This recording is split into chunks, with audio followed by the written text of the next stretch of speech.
সিলেটে দাঁড়িয়ে থাকা অ্যাম্বুলেন্স ও একটি বাসে আগুন দিয়েছে দুর্বৃত্তরা। তবে কোনো হতাহতের ঘটনা ঘটেনি। গত রাত 2:30টার দিকে সিলেট শহীদ শামসুদ্দিন আহমেদ হাসপাতালের পার্কিং এ থাকা একটি অ্যাম্বুলেন্সে আগুন দেয় দুর্বৃত্তরা।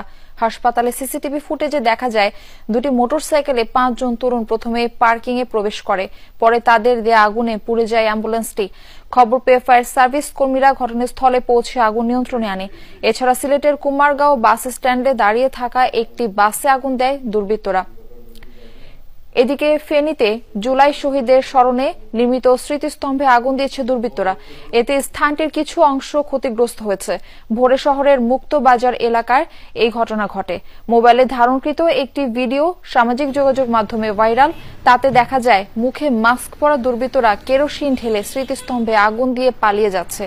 ফেনী মডেল থানার ভারপ্রাপ্ত কর্মকর্তা শামসুজ্জামান জানান, ঘটনাস্থলের আশপাশের সিসিটিভি ফুটেজ সংগ্রহের কাজ করছেন তারা। এই ঘটনায় আইনগত ব্যবস্থা প্রক্রিয়াধীন রয়েছে বলেও জানান তিনি। গতরাতে গাজীপুরের শ্রীপুরে গ্রামীণ ব্যাংকের মাওনা শ্রীপুর শাখায় 2টি পেট্রোল বোমা নিক্ষেপ করেছে দুর্বৃত্তরা। প্রতিষ্ঠানটির এরিয়া ম্যানেজার জানান, প্রতিদিনের কাজ সেরে ব্যাংকের ভেতরে ঘুমিয়ে যান গ্রামীণ ব্যাংকের ব্যবস্থাপনা সহ 4 কর্মকর্তা।